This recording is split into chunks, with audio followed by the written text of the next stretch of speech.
കാച്ചി കിച്ചണിലേക്ക് ഏവർക്കും സ്വാഗതം. മഴയൊക്കെ ആയിട്ട് എന്തുണ്ട് വിശേഷം? എല്ലാവരും സുഖമായിട്ടൊക്കെ ഇരിക്കുന്നോ? ഞാൻ ഇന്നിവിടെ ഒരു പുതിയ ഐറ്റമാണ് കാണിക്കുന്നത്. വേറൊന്നുമല്ല, ഞാൻ കൊല്ലത്ത് വീട്ടിൽ പോയപ്പം അവിടുന്ന് ഒരു ചീമച്ചക്ക കൊണ്ടുവന്ന്.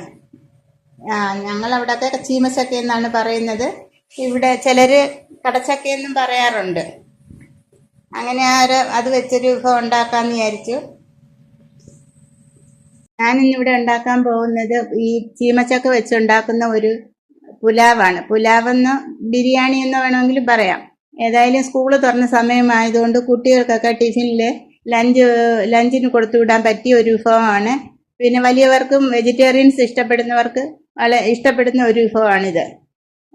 ബിരിയാണി ആകുമ്പം കുട്ടികൾക്കൊക്കെ വളരെ ഇഷ്ടമാണ് സ്കൂളിൽ കൊണ്ടുപോകാനും. നമുക്കും ജോലി എളുപ്പമാവും. ആവശ്യമായ സാധനങ്ങൾ എന്തെന്ന് എങ്ങനെ ഉണ്ടാക്കുന്നതെന്ന് നമുക്ക് നോക്കാം. ഇതിന് വേണ്ടിയിട്ട് ഞാനൊരു മീഡിയം സൈസ് സവാള 2 അരിഞ്ഞു വെച്ചിട്ടുണ്ട് നൈസായിട്ട്. പിന്നീട് സാധാരണ നമ്മൾ ബിരിയാണിയൊക്കെ ഉണ്ടാക്കും പോലുള്ള മസാല ഉണ്ടാക്കാൻ വേണ്ടിയിട്ട് തക്കാളി, ഇഞ്ചി, പച്ചമുളക്, വെളുത്തുള്ളി, കരിവേപ്പില, മല്ലിയില, പിന്നീട് മസാലപ്പൊടികളും. ഇതിൻ്റെ ഒരു മസാല ഉണ്ടാക്കുന്നതിന് ഇതിലേക്ക് മഞ്ഞൾപ്പൊടി വേണം, മുളക് പൊടി, മല്ലിപ്പൊടി, പിന്നെ ഗരം മസാല. ഇത് ഇത്രയുമാണ് മസാലയായിട്ട് വേണ്ടത്. ആദ്യം നമുക്ക് ഇതിൻ്റെ ഒരു മസാല ഉണ്ടാക്കാം, അത് കഴിഞ്ഞ് നമുക്ക് റൈസ് ഉണ്ടാക്കാം. ഇതാണ് താരം. ഇതിൻ്റെ പേര് ചീമച്ചക്ക എന്ന് അവിടെ പറയുന്നത്. ഇവിടെയൊക്കെ കടച്ചക്ക എന്നും പറയാറുണ്ട്. ഓരോ സ്ഥലത്തും ഓരോ പേരല്ല അറിയപ്പെടുന്നത്. എങ്കിലും ഇത് വളരെ ടേസ്റ്റി ആയൊരു സാധനമാണ്. ഇത് വെച്ച് നമുക്കൊരു പുതിയ വിഭവം ഉണ്ടാക്കാം. ഇതിന് ആദ്യം ഒന്ന് തൊലിയെല്ലാം ചെത്തി ചെറിയ കഷ്ണങ്ങളായിട്ട് അരിഞ്ഞെടുക്കാം. തൊലിയെല്ലാം ചെത്തി ചെറിയ കഷ്ണങ്ങളാക്കി അരിഞ്ഞ് ഇത് ഉടനെ തന്നെ വെള്ളത്തിലിടണം, ഇല്ലെങ്കിൽ ഇതിൻ്റെ കളർ മാറി വരും. ഇതുപോലെ തീരെ ചെറുതല്ലാത്ത ഒരു മീഡിയം സൈസ് വലിപ്പത്തിൽ ഇതിനെ അരിഞ്ഞെടുക്കണം ആദ്യം. എന്നിട്ട് വെള്ളത്തിലേക്കിട്ട് കഴുകി എടുക്കാം. ആദ്യം ഇത് കഴുകി വൃത്തിയാക്കി പീസുകളാക്കി ഇതിലേക്ക് ചെറുതായിട്ടൊന്ന് മസാല പുരട്ടി ഇതൊന്ന് ഫ്രൈ ആക്കി എടുക്കാം. അതിന് വേണ്ടിയിട്ട് ഇതിലേക്ക് ഒരു 1/4 ടീസ്പൂൺ മഞ്ഞൾപ്പൊടിയും, ഒരു 3/4 ടീസ്പൂൺ മുളക് പൊടിയും, ഒരു ലേശം ഗരം മസാലയും, പിന്നീട് ആവശ്യത്തിന് ഉപ്പും ഇട്ട് നമുക്കിതൊന്ന് പുരട്ടിയെടുക്കാം. ഇത് നല്ലതുപോലെ ഒന്ന് മസാല പുരട്ടി ഒരു 5 മിനിറ്റ് വെച്ച ശേഷം ഒന്ന് റെസ്റ്റ് ചെയ്യാൻ വെച്ചതിന് ശേഷം ഇത് നമുക്ക് ഒന്ന് എണ്ണയിൽ ഒരു ഷാലോ ഫ്രൈ ആക്കിയെടുക്കാം. ഡീപ് ഫ്രൈ ഒന്നും ആക്കണ്ട, ഇത് ചെറുതായിട്ടൊന്ന് ഷാലോ ഫ്രൈ ചെയ്തെടുക്കാം. ഇതുപോലെ മസാല പുരട്ടിയിട്ട് ഇതിങ്ങനെ ഷാലോ ഫ്രൈ ചെയ്തെടുക്കാം. പാത്രം ചൂടായപ്പം അതിലേക്ക് വെളിച്ചെണ്ണ ഒഴിക്കാം.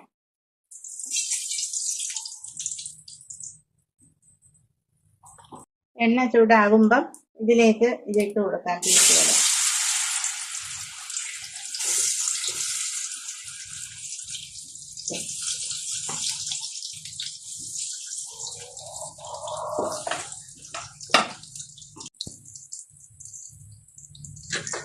ഇത് ഇങ്ങനെ തിരിച്ചും മറിച്ചുമൊക്കെ ഇട്ട് ഒന്ന് ഫ്രൈ ചെയ്തെടുക്കാം. ഒരുപാടങ്ങ് മുരിഞ്ഞെടുക്കുകയൊന്നും വേണ്ട, ഈ ഒരു പരുവമായാൽ മതി. ഇനി നമുക്കിത് കോരിയിട്ട് അടുത്ത ബാച്ചിടാം. അതെല്ലാം ഫ്രൈ ചെയ്തതിന് ശേഷം നമ്മൾ അതേ എണ്ണയിലേക്ക് തന്നെ നമ്മൾ ഈ സവാള ഇടാം. മസാല ഉണ്ടാക്കാൻ വേണ്ടി സവാള ഇട്ടാം.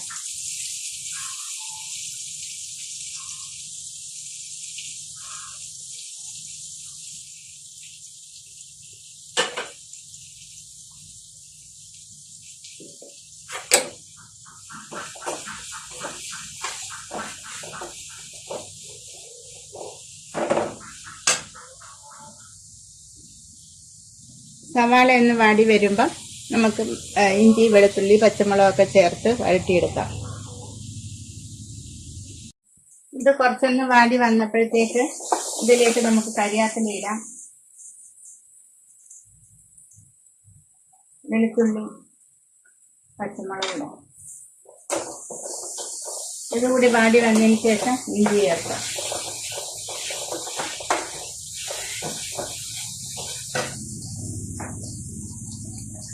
ഇത് കുറച്ച് വാടി വന്നിട്ടുണ്ട്. നമുക്കിതിലേക്ക് ഇഞ്ചി ചേർക്കാം. ഇതിലേക്ക് 1/2 സ്പൂൺ മഞ്ഞൾപ്പൊടി, 1 സ്പൂൺ മുളക് പൊടി, അതുപോലെ 1-1.5 സ്പൂൺ മല്ലിപ്പൊടി. നമ്മൾ എടുക്കുന്ന സാധനത്തിൻ്റെ അളവനുസരിച്ച് ഇത് നമുക്ക് കൂട്ടിയും കുറയ്ക്കുകയൊക്കെ ചെയ്യാം. പിന്നെ ഒരൽപ്പം ഗരം മസാല.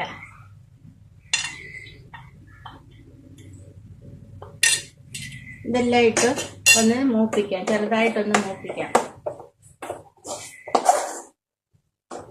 ഈ മസാലകളൊക്കെ ഒന്ന് മൂത്ത് ചെറിയ തീയിൽ അതിൻ്റെ ഒരു മണം വരുമ്പോഴത്തേക്ക് നമുക്ക് തക്കാളി മൂത്തിട്ടുണ്ട്. ഇനി നമുക്ക് തക്കാളി ആഡ് ചെയ്യാം.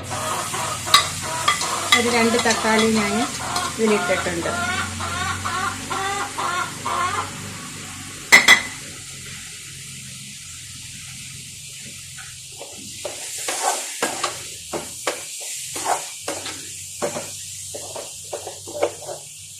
ഇനി തക്കാളിയൊക്കെ ഒന്ന് വാടി ഒന്ന് കുഴഞ്ഞു വരട്ടെ. തക്കാളി ചേർത്ത ശേഷം ഇതൊന്ന് അടച്ചു വെച്ച് 2 മിനിറ്റ് അടച്ചു വെക്കാം. അപ്പോഴത്തേക്കും ഈ തക്കാളിയൊക്കെ ഒന്ന് വാടി മസാലയൊന്ന് മിക്സായി വരും. ശേഷം ഇതിലേക്ക് നമ്മൾ പൊരിച്ചു വെച്ച കഷ്ണങ്ങൾ കൂടി ആഡ് ചെയ്യാം. ആഡ് ചെയ്ത് ഈ മസാലയെല്ലാം ഒന്ന് മിക്സാക്കി എടുക്കാം. ശേഷം ഇതിലേക്ക് ഒരു 1/2 ഗ്ലാസ് വെള്ളം കൂടെ ചേർക്കാം.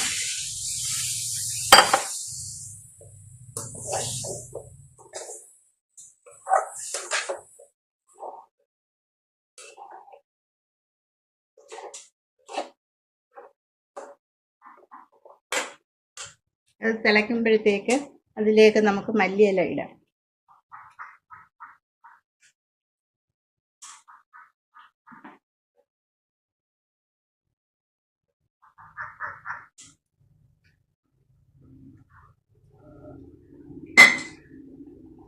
ചോറിന് വേണ്ടിയിട്ട് പട്ടയും ഗ്രാമ്പു ഏലക്ക, പിന്നീട് ഒരു രമ്പേലയും 1 വയണയിലയും, പിന്നീട് 1 ഗ്ലാസ് അരി. അത് ഏത് ബിരിയാണി അരി വേണമെങ്കിലും നമുക്ക് ഉപയോഗിക്കാം. നിങ്ങൾ ഉപയോഗിക്കുന്ന സാധാരണ ഏത് അരിയും ഇതിനുപയോഗിക്കാം, ബിരിയാണി അരി. ഈ ചോറുണ്ടാക്കുന്നതിന് വേണ്ടിയിട്ട് ഈ ബിരിയാണി അരി 2-3 പ്രാവശ്യം കഴുകി കുറച്ച് വെള്ളം ഒഴിച്ചിടാം. ആ സമയത്ത് നമുക്കിത് വേവുന്നതിന് ആവശ്യമായ വെള്ളം തിളപ്പിക്കാം. ചോറുണ്ടാക്കുന്നതിന് വേണ്ടി ഞാൻ കുറച്ച് വെള്ളം അടുപ്പിലേക്ക് വെച്ചിട്ടുണ്ട്. നിങ്ങൾ ചോറ് വറ്റിച്ചെടുക്കുകയാണെങ്കിൽ 1 ഗ്ലാസ് അരിക്ക് 2 ഗ്ലാസ് അളവിൽ വെള്ളം എന്ന കണക്കിൽ വെച്ച് വറ്റിച്ചെടുക്കാം. ഇത് ഞാൻ വെള്ളം 1 ഗ്ലാസ് അരിക്ക് ഒരു 3-4 ഗ്ലാസ് വെള്ളം വെച്ച് അടുപ്പിൽ വെച്ചിട്ടുണ്ട്. ഞാൻ ഊറ്റിയെടുക്കുകയാണ് ചെയ്യുന്നത്. ഈ വെള്ളത്തിലേക്ക് നമ്മൾ കുറച്ച് സ്പൈസസ് എല്ലാം ആഡ് ചെയ്യാം. രമ്പേല, 1 വയണയില, 2-3 ഏലക്ക, 2-3 പീസ് ഗ്രാമ്പു, പട്ട എല്ലാം ആഡ് ചെയ്യാം. ഇനി വെള്ളത്തിന് ആവശ്യമായ ഉപ്പും ഇട്ട് വെള്ളം തിളപ്പിക്കാം. വെള്ളം നന്നായിട്ട് തിളച്ചിട്ടുണ്ട്. ഇനി നമുക്കിതിലേക്ക് നമ്മൾ കഴുകി വെച്ചിരിക്കുന്ന അരി ആഡ് ചെയ്യാം.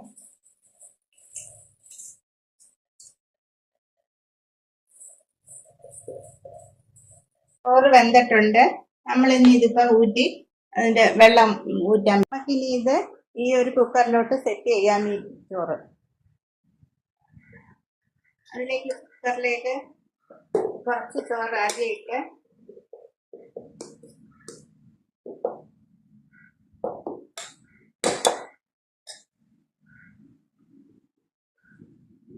അതിലേക്ക് ഒരല്പം നെയ്യ്, ഒരു 1/2 സ്പൂൺ നെയ്യ് അതിലേക്ക് ഒഴിച്ച് ശേഷം അതിലേക്ക് ഒരല്പം ക്യാരറ്റും ക്യാബേജും, ബീറ്റ്റൂട്ട്, മല്ലിയില, പിന്നീട് ഉള്ളി വറുത്തതും അണ്ടിപ്പരിപ്പും മുന്തിരിയും വറുത്ത് വെച്ചത് ഇതെല്ലാം ഇത്തിരിക്ക് അതിലിട്ട് അതിൻ്റെ മുകളിലേക്ക് നമ്മൾ ഉണ്ടാക്കി വെച്ച മസാല ആഡ് ചെയ്യാം. ഈ മസാല അതിലേക്ക് ചോറിൻ്റെ എല്ലാ ഭാഗത്തും കിട്ടുന്ന കണക്ക് വെക്കാം.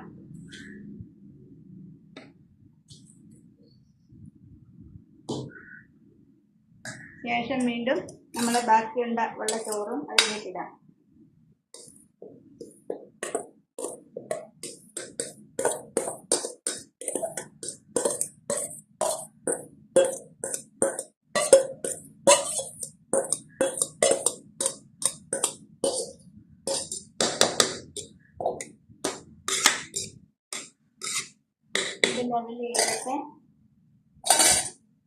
വീണ്ടും ക്യാരറ്റ്, ക്യാബേജും ബീട്രൂട്ടും കൊണ്ട് ഡെക്കറേറ്റ് ചെയ്യാം. മല്ലിയില ആഡ് ചെയ്യാം.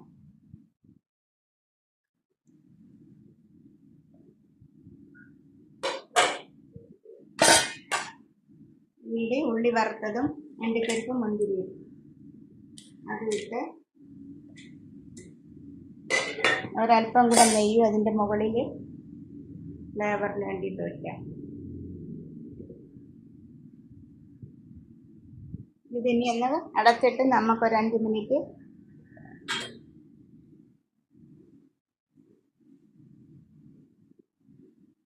ഇത് അടച്ച് നമുക്കൊരു 2-3 മിനിറ്റ് ചെറിയ തീയിലൊന്ന് അടുപ്പിൽ വെച്ച് ദമ്മാക്കി എടുക്കാം.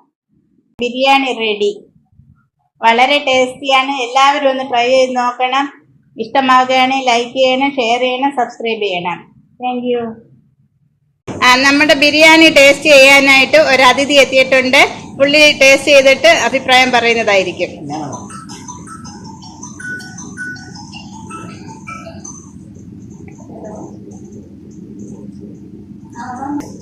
Chocolate, very nice.